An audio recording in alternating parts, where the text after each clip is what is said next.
It was the age of discovery, the late 1500s. Spain was already swimming in gold and silver from the New World in England. England did not want to be left behind. In 1584, Queen Elizabeth handed Sir Walter Raleigh the right to build a colony across the ocean. Raleigh himself never sailed, but his vision was daring. A permanent English foothold in the New World. The first settlers arrived on a small island off today's North Carolina, called it Roanoke. At first it looked like paradise, rich seas, thick forests, fertile land, but the reality, harsher than they ever imagined. Storms, disease, and tension with local tribes pushed them to the very edge. Still, the dream lived on. In 1587, another group crossed the ocean. Not just soldiers this time, but families. Leading them was John White, named governor, with him his daughter Eleanor, and her husband Ananias Dare. Not long after they arrived, Eleanor gave birth. A baby girl, Virginia Dare. The first English child born in the New World. She was more than a child. She was a symbol, a promise. England had planted roots in America. But hope doesn't fill empty stomachs. Food ran short. Trade with the tribes collapsed. Fear spread through the colony like wildfire. The settlers begged John White, "Go back to England, bring us help." White hesitated. His family was here, his people were here. But finally he agreed. He promised he would return quickly. But history had other plans. When White reached England, disaster struck. The Spanish Armada threatened invasion. Every ship, every sailor was seized for war. White pleaded, but he was powerless. 1 year passed, then 2, then 3. Finally, in 1590, White returned to Roanoke. What he found chilled him to the bone. The colony was silent, empty. Houses were dismantled, but not burned. No bodies, no graves, no sign of a struggle.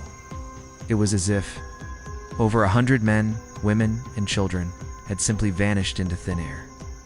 Only one clue remained, carved into a wooden post. The single word, CROATOAN. Was it a message, a destination, or a warning? White believed his people had moved to CROATOAN Island, where a friendly tribe lived. He wanted to search. But violent storms battered his ships. Supplies were running out. He was forced to turn back. John White never saw his family again, and from that moment, the Lost Colony of Roanoke became one of history's greatest unsolved mysteries. The theories for more than 4 centuries, the question has haunted historians. What happened to the settlers? Some believe they starved or were taken by disease, their bones lost to the wilderness. Others think hostile tribes attacked. But if so, where were the bodies? Another theory blames the Spanish, England's bitter rivals. But no record of such an attack has ever been found. The most intriguing idea? Assimilation. That the settlers joined local tribes like the CROATOAN or the Hatteras. For generations, reports of native people with gray eyes and English features fueled whispers that the colony lived on, in bloodlines. And then, there are the darker tales. Witchcraft, curses, something far stranger, beyond reason. The legacy, even today, the fate of Roanoke, is a riddle. Archaeologists dig. Scientists test DNA. Historians debate, but no answer is final. What we know is this: Virginia Dare, the first English child of the New World, vanished into legend and died haunted by questions. And Roanoke itself became a ghost story written into America's very beginnings. The lost colony warns us of ambition's cost, the cruelty of fate, and the enduring power of mystery. 400 years later, the question still lingers. Were they absorbed into tribes? Were they destroyed by enemies?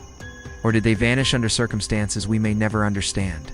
The only clue is still that one word, carved into wood, echoing through history: CROATOAN.